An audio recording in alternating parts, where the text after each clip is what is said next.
Welcome to the Solomon Success Show, where we explore the timeless wisdom of King Solomon and the Bible as it relates to business and investing. False prophets and get-rich-quick schemes are everywhere. Let's not be distracted by these. Instead, let's go to the source, the eternal principles that create a life of peace, power, and prosperity. Here's our host, Jason Hartman.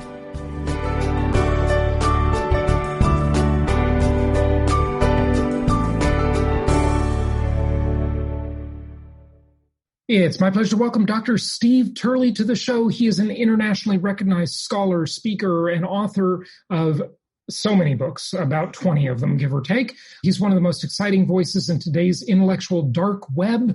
He has a very popular YouTube channel with over 400,000 subscribers, New York Times bestselling author of, again, many, many books, including The New Nationalism: How the Populous Right is Defeating Globalism and Awakening a New Political Order. Obviously, we've seen this spread around the world and certainly in the U.S., with another election coming up. I think there's a lot to talk about, civil unrest, all kinds of crazy stuff. Steve, welcome. How are you? I'm great, Jason. Thanks so much for having me here. It's wonderful. Thank you.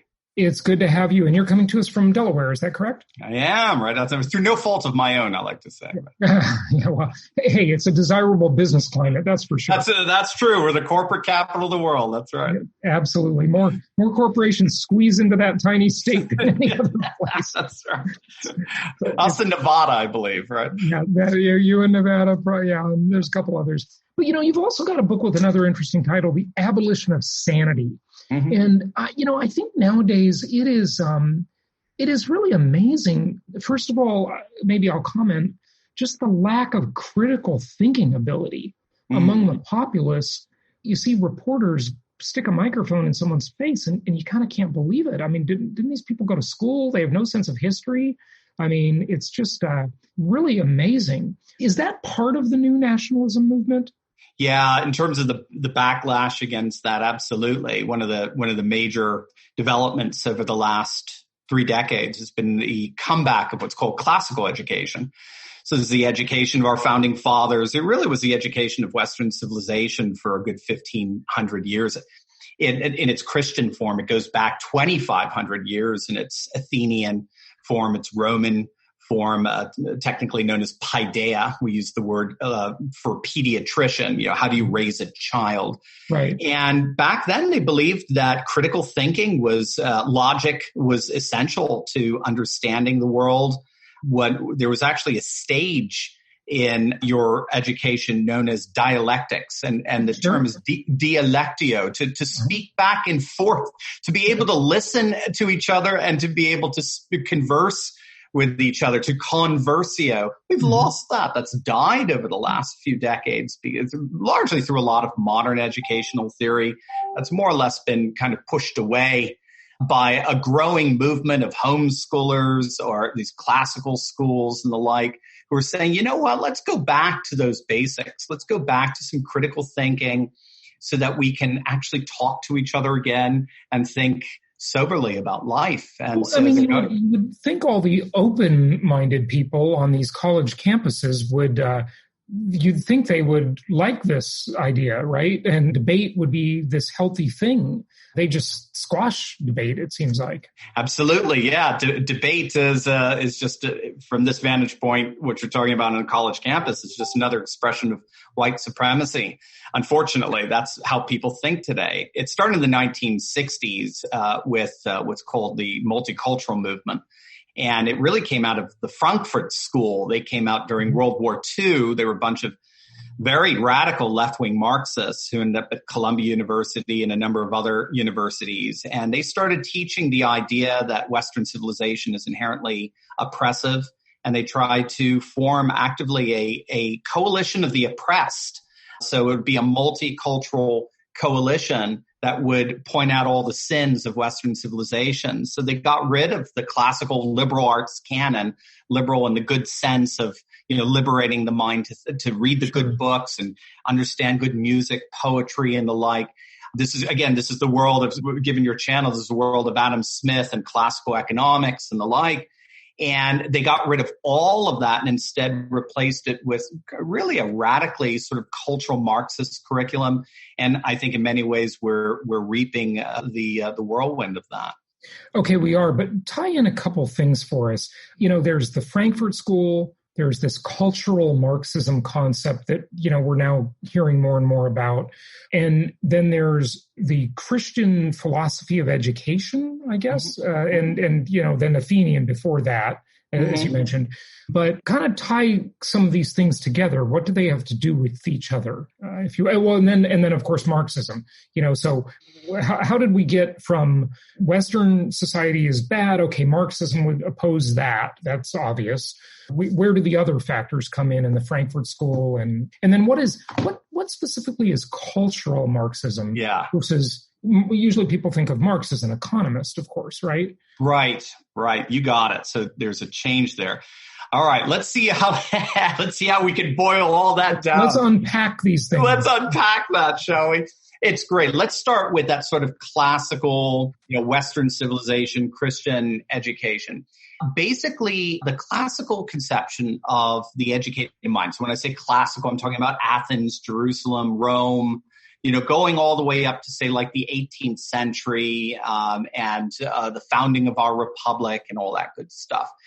The kind of education that marked our civilization was one that centered on what we call wisdom and virtue. So wisdom was understanding the divine meaning and purpose in the world. It generally was a Christian theistic conception, but it could be translated into Jewish terms, Islamic terms, Hindu terms, because all forms of education up to about the 18th century believed the world was filled with divine meaning and purpose, which provided the pattern for how we ought to live our lives. And if we conform our lives to that divine meaning and purpose, we've cultivated what's called virtue within ourselves. And we line up that virtue with wisdom. Wisdom is understanding that divine meaning and purpose. The framers refer to it in the Declaration of Independence, talking about nature and nature's God. We hold these truths to be self-evident, that a rational mind can see that the human person has innate dignity and worth, that the world has a moral obligation embedded within it, and we're supposed to conform our lives into a harmonious relationship with that divine meaning and purpose. And our curriculum, our school curriculum, were mediators to facilitate that harmonious relationship. And so the basic characteristic of that worldview was a radical continuity of time. To be a conservative, for lack of a better term, because I think this kind of education was conservative, to be a conservative in the broadest sense of the term was to be a traditionalist. And a traditionalist is one who believed that there are certain beliefs, ideas, and practices of the past that are indispensable to our human flourishing in the present and the future. So you see this lovely continuity between past, present, and future. It's not like traditionalists are necessarily stuck in the mud and just living in the past. I'm sure that can happen, but conservatism and traditionalism has the future every bit as much in view as the past. But what they do is they see a continuity going on there. What happens in the 18th century is very fascinating. It's in Europe. It's going on in Europe. And it's called the Enlightenment. We all know it. And what came out of the Enlightenment, however, was this notion of modernity and the modern world. So now, 1800s. So we're talking 18th century. So we're talking 18th, 1700s, 1800s, and the like. Technically, and who was the sort of the person behind this? And you have so many. So Immanuel Kant would be a big one. David Hume, the Scottish philosopher, would be another. And what is so characteristic about this movement is they believed that they could redefine knowledge in such a way that excluded anything that couldn't be scientifically verified. So what scholars think is the kind of the lasting inheritance of the Enlightenment was the notion that scientific rationalism was really the one-size-fits-all way of understanding reality. And if you had anything other than something scientifically rational, then it's superstitious, it's personal, it's tribalistic, it's savage. It certainly doesn't belong in a new vision of civilized man. So you end up having this idea of a modern world as over and against a pre-modern world that then got relabeled as the Dark Ages, as over and against the Enlightenment.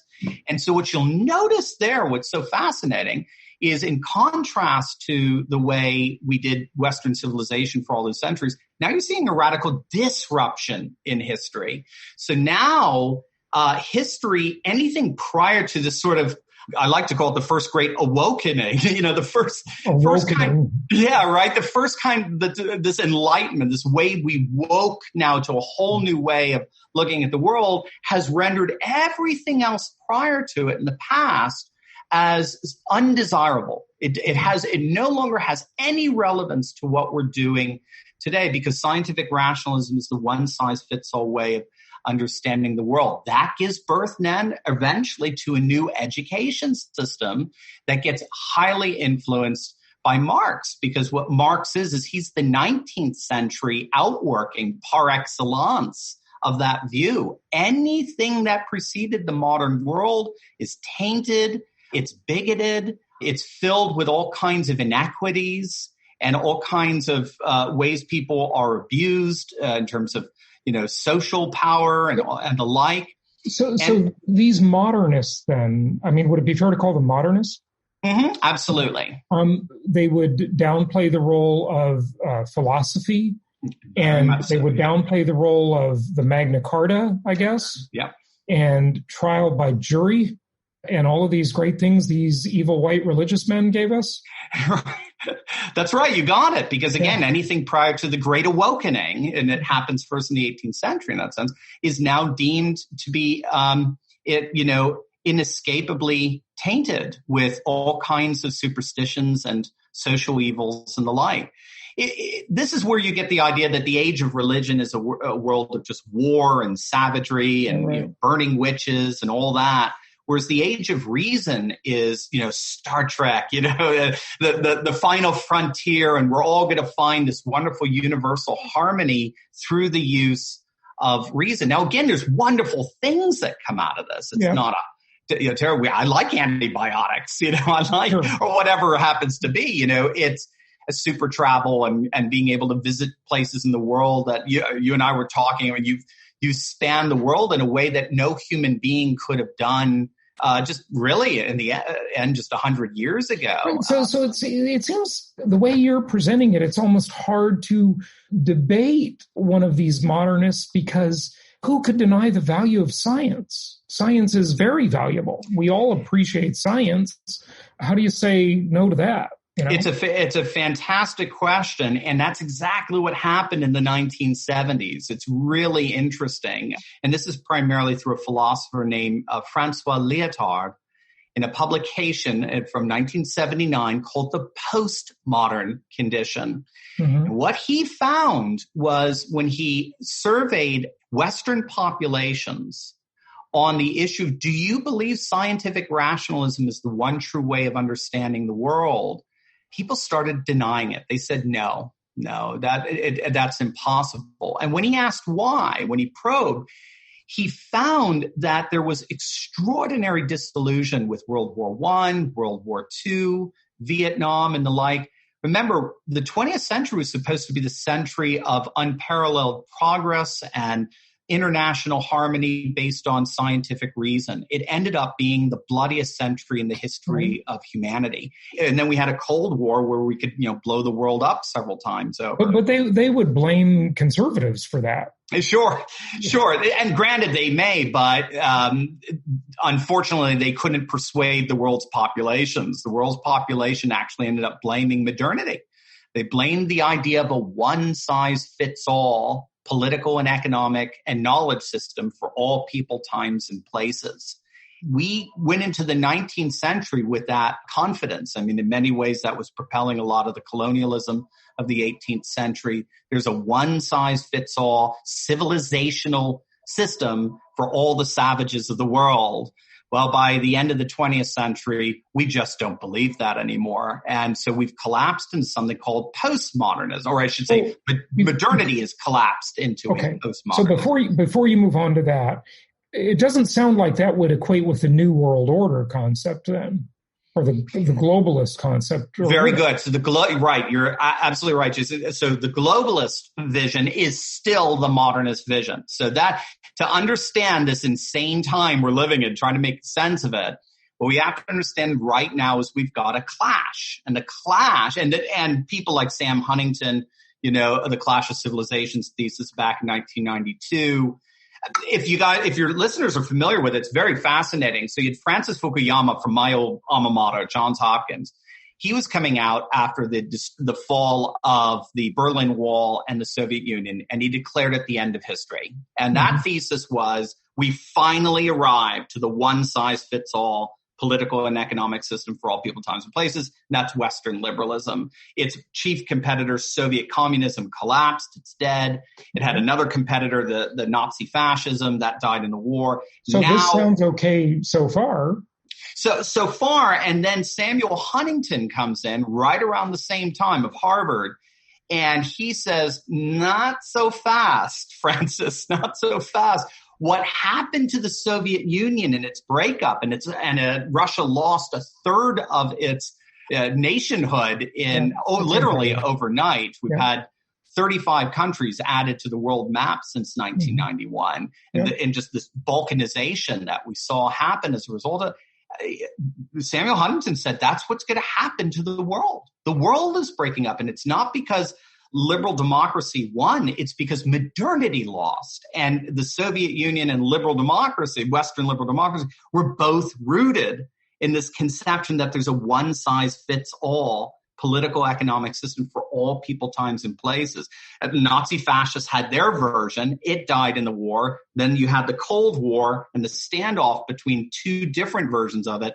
One collapsed on Christmas Day, 1991, and Samuel Huntington said, just wait, the EU will begin to collapse, and even the United States may begin to balkanize, because so much of our structures, our political and economic structures, are based on this 18th century Enlightenment modernity. And it seems that in many respects is what's happening. But in a way, that seems more democratic, because the ability for a state in the U.S., for example, to secede from the Union, if they don't like the way it's run, Texas can go and like I've said many times, if Texas were to leave, it'd probably become the Hong Kong of the United States in the sense that it'd be this economic powerhouse because it's a business-friendly place, or at least it used to be. Everything's falling apart, but even Texas, because all the Californians have moved there. Right.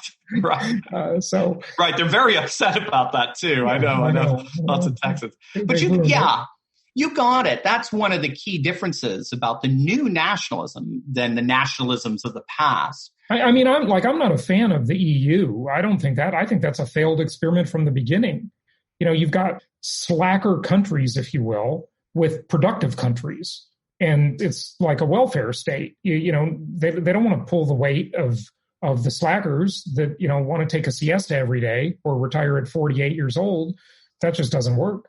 And you can't put all these currency, make this all one currency. I mean, it's just impossible. Yeah. You're articulating the argument of Nigel Farage in 2016, and when June 23rd, more Brits came out and voted to leave the EU than had ever voted for a British politician in history.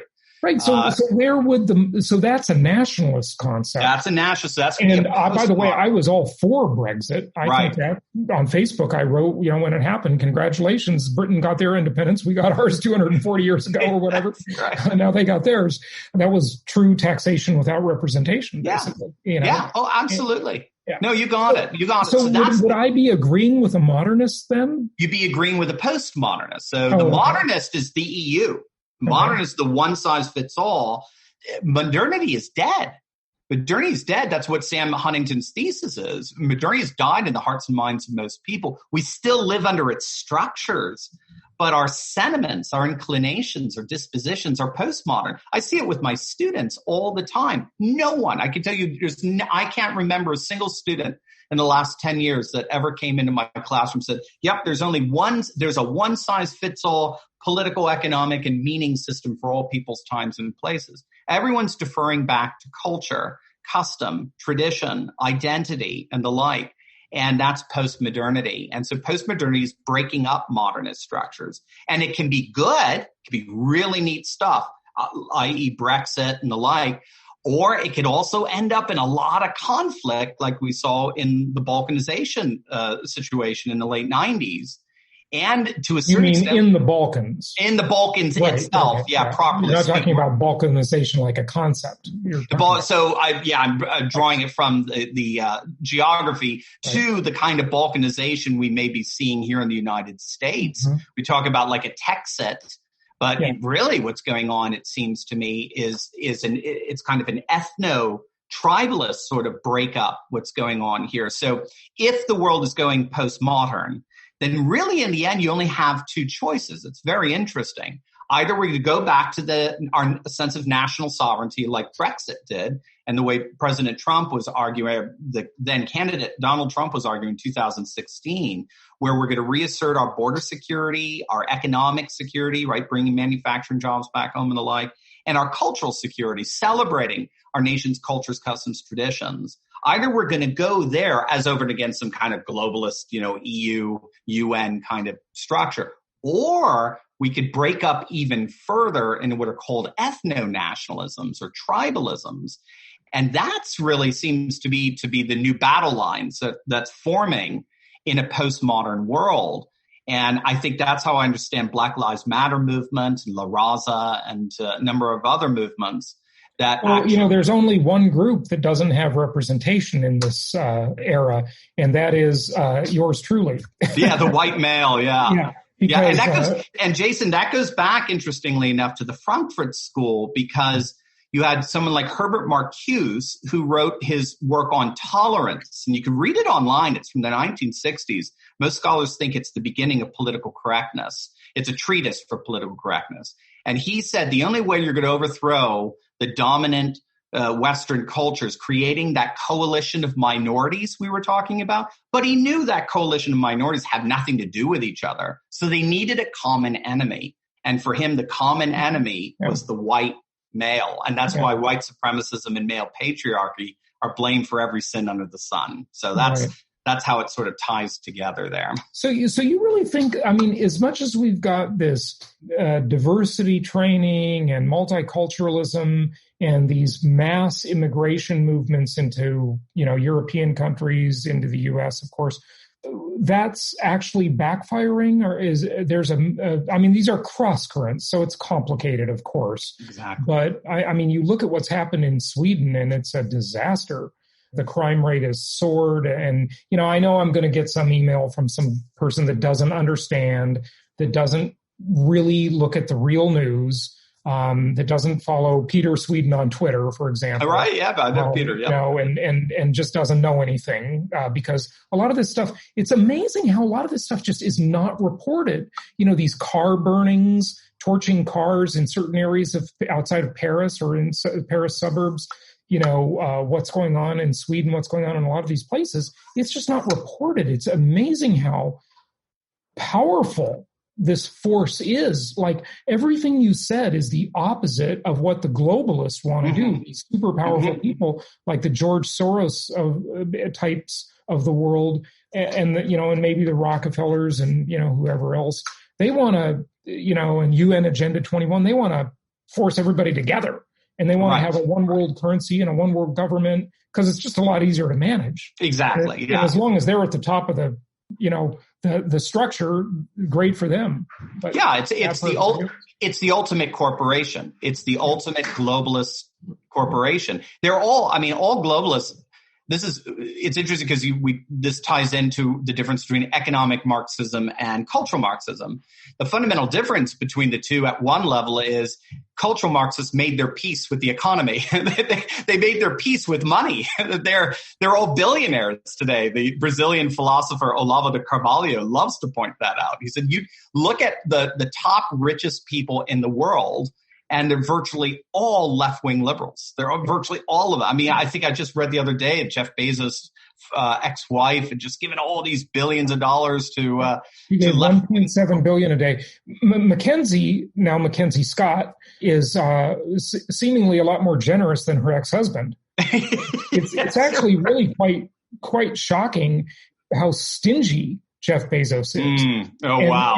And what a Scrooge he seems to be. I mean, listen, I don't know the guy, obviously, but, just from what you can see in the world, I mean, it took him forever to start a foundation. And listen, he doesn't have to give any of his money away. Okay. Right. I'm just saying, comparatively, the fact that, he wouldn't give people $15 an hour wages. The working conditions are not so great by any means. People, there's been a suicide at his company. I mean, it's with a note that this was the reason. I can't stand the pressure of working at Amazon. And of course he's built a great company. I mean, there's sure. But when you're that rich, don't you have a little obligation to give back, just morally speaking? In Western, right, from a vantage point of Western civilization, to whom much is given, much is required. Absolutely. And all of these people, they spout all these liberal ideas, but yet they have all these tax schemes where they pay no tax. They've got one entity in Amsterdam and another in Ireland, and they're pulling all this money, sucking it out of the economy that gives them all their money. It's completely ridiculous. I mean, Amazon is subsidized by the post office. We're all paying for their business. You got it. You got that's the internet that our government developed. That's the elite. So the political elite, they factor in big time with this. We were talking earlier about the Yellow Vest uprising in France. That's really what's pushing it. One of the reasons why the Republicans have been able to do so well over the last few years. Again, Republicans shouldn't even exist as a party if you think it through, especially as a nationalist party. If the world was as woke as our media tries to constantly present it as.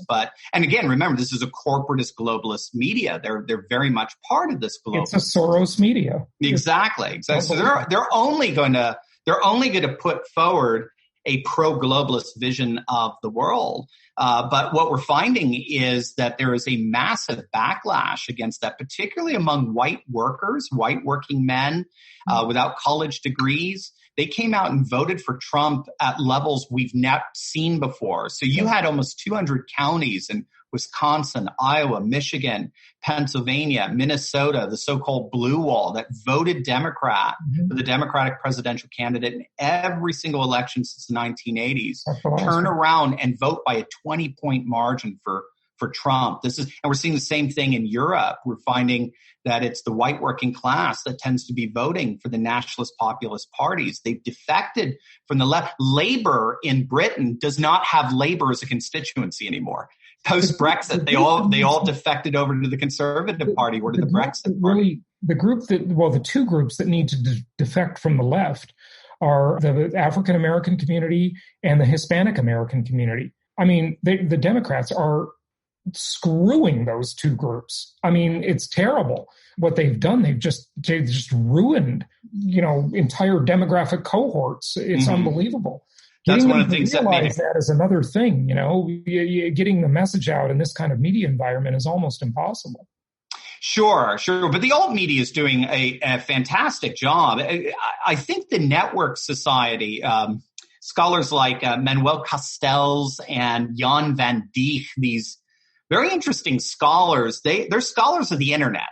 And they are fascinated by how the flattening out of information, so it's no longer centered at, CNN headquarters in Atlanta, for example, or at the New York Times.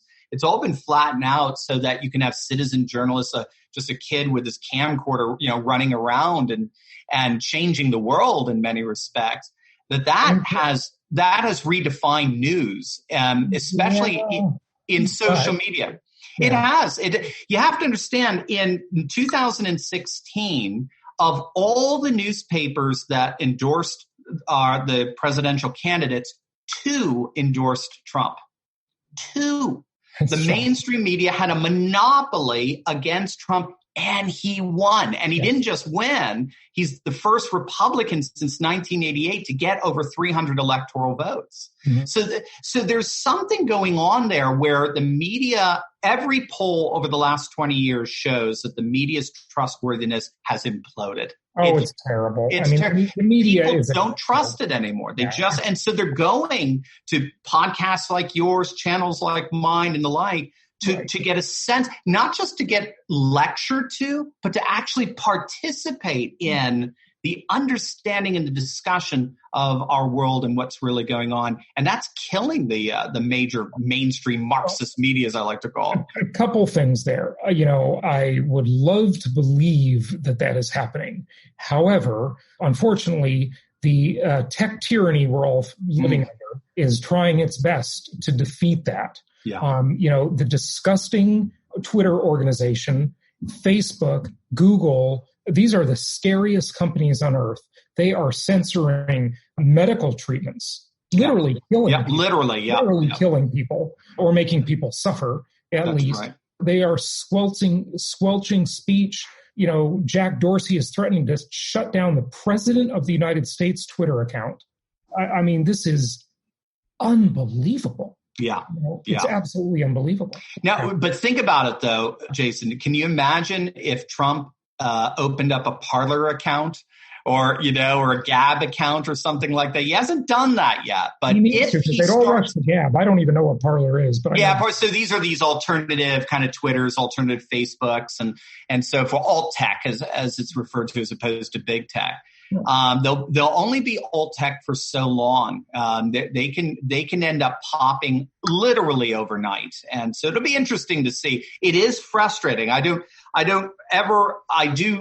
find, and with my channel, I try to be a corrective to a lot of the pessimism that's out there. So I swing over to the other side, but I do like to remind everyone we are in a clash between postmodern resurgent nationalist populism on the one hand against this, this very stubborn hangover from modernity called globalism on the other. And the clash can be very, very frustrating. But in the end, the modernity upon which they base their lives has died. It's rotted out. And if the roots are rotted out, it's only a matter of time before the globalist roots rot out as well. I hope you're right, but I'm not so sure. I mean, look at the age demographics.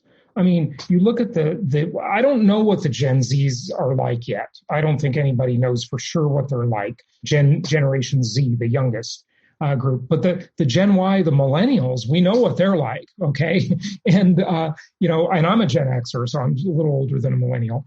These people have been brainwashed by just crazy educational concepts. And, they just squelch free speech everywhere you look, and they're going to be running the world in a pretty short time. So okay. So good. So you have, all right. So we'll be good economists here, right? All right. So you're assuming a static profile for the rest of their lives. That's not what we see. So Matthew Goodwin and Roger Eatwell, in their study on nationalist populism, they're British scholars. It was published in 2018. They found studies that found that we become, on average, about 1 or 2% more conservative per year after age 21. That's happened before, and maybe you'll be right about that with millennials. Maybe they'll grow up, but I don't know.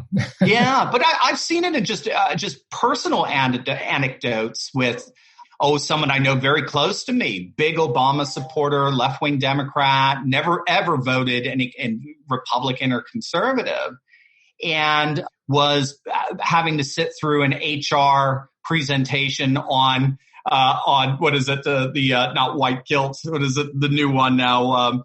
White fragility. That's it. White fragility. And she had it. She said, "That's it. I cannot take this nonsense anymore." It was a fascinating, anecdote into.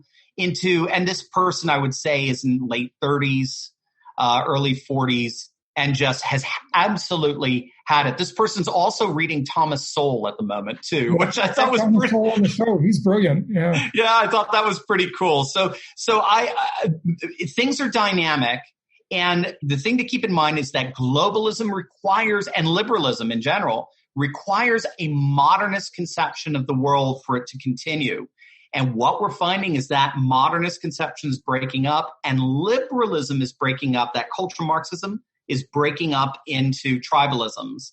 And you're going to find, I think, increasingly that whites and blacks are going to be forced into kind of different, almost this new form of segregation, but now on black terms. It's a very fascinating thing. When BLM formed in 2015. I think it was the University of Missouri when they were first coming out after the whole, Michael Brown situation in Ferguson. One of the fascinating things that emerged from there is resegregated dorms. They demanded that the dorms be segregated according to race, orientation programs resegregated. I mean, that's such a terrible idea. Like, don't you want people to become friends? I mean, my best childhood friend was African American. Of course. Okay? Yeah. And don't you want people to mix? And like, isn't that the point of multiculturalism? Exactly. And multiculturalism was modern, you see, and it's unraveling. Now, what's trying to hold it together is civic nationalism. 90% of our nations are polyethnic. And civic nationalism has a flag, and it has a national anthem, and it has all these wonderful civic symbols that hold our country together in a unified culture, even though we may be of multiple ethnicities. Generally, there's a dominant, ethno-cultural tradition in there. But ethno-cultural traditions tend to be net positives. I like to point out to people that the last 20 years of sumo wrestling champions have either been Bulgarian, Estonian, Polynesian, or Mongolian. Japan went 20 years without a sumo wrestling champion. They ended that curse, that Boston curse. Japan won't be a country in 70 years. They don't have any children. Granted, that's something Can't now. have a country without people. Period. Exactly. Well, one of the things we're finding in Europe is sort of the resurgence of, for lack of a better term, kind of these pro-life sentiments that are going on, where abortion is being highly restricted and people are actually being subsidized for having families. Hungary's doing this, Poland's doing this, Russia big time, and they're reversing their demographic decline majorly. As a matter of fact, if I recall, Hungary has seen a 40% spike in children just in the last 10 years since they started instituting that supplement, that practice. And so I think what you're seeing is nations having to come to terms with the fact that, look, if we're going to be really, really going to be modern, and we're going to be hip, and we're going to think, nation doesn't matter, culture doesn't matter, identity doesn't matter, we can all just be consumers and live in one big glorious, global mall. They suddenly realize they're not going to have a nation anymore. They're not going to be a people anymore. Italy is finding this out. And so what you're seeing is, again, a backlash, a postmodern backlash that's saying, no, nation, culture, custom, tradition are important. This is what gives our lives meaning and purpose. And no, we don't have white privilege. We have what's called inheritance. And inheritance is something we want to pass down to our children because we believe it'll give their lives meaning and purpose as well. That backlash is stronger than ever. And I think that's this clash that we're seeing that's going to play out into November and through the foreseeable future.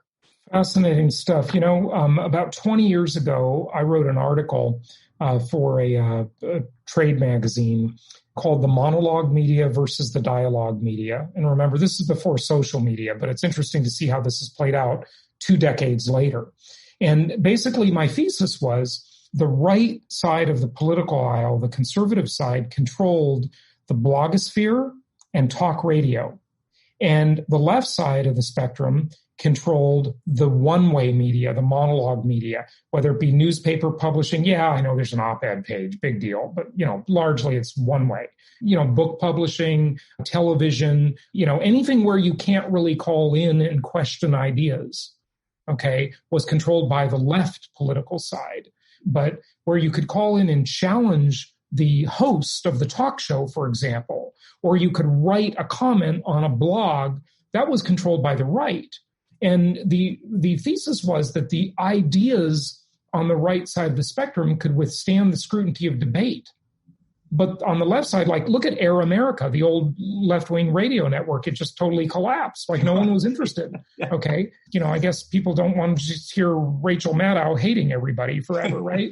They want to actually hear some solutions. And so it's just kind of interesting how that developed. And the left has really had to kind of get its act together and mobilize its army, and they have, to combat this marketplace of ideas, which is naturally happening on the internet. But now, they control the big tech companies, and they're just exerting their muscle everywhere you look. But it's a really weird time we're living in. What are we going to look back at, Steve? Wrap it up for us.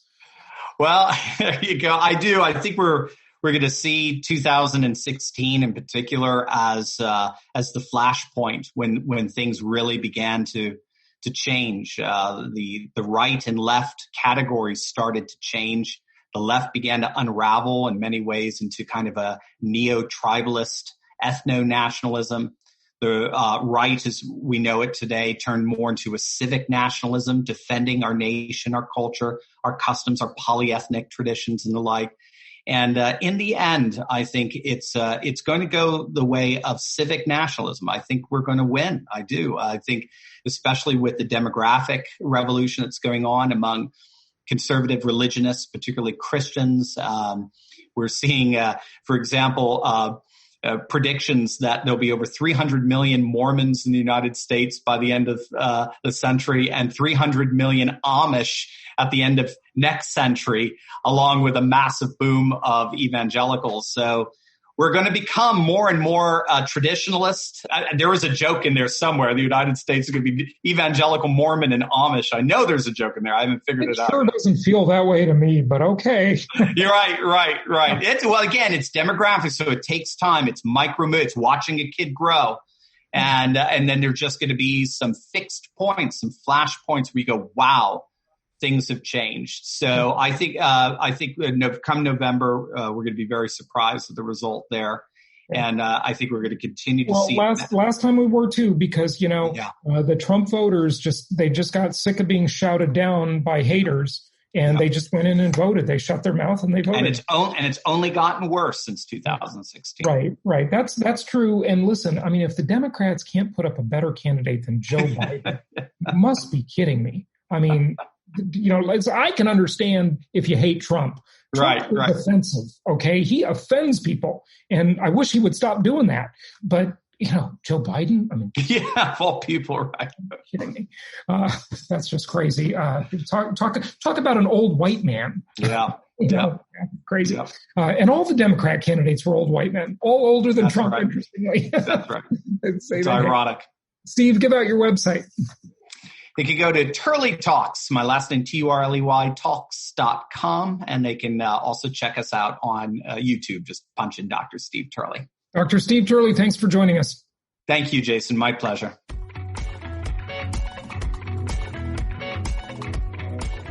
Thank you so much for listening. Please be sure to subscribe so that you don't miss any episodes. Be sure to check out the show's specific website and our general website, hartmanmedia.com, for appropriate disclaimers and terms of service.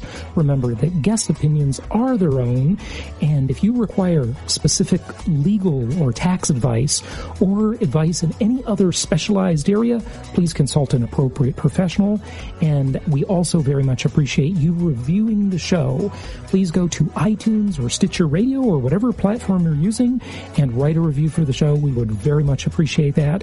And be sure to make it official and subscribe so you do not miss any episodes. We look forward to seeing you on the next episode.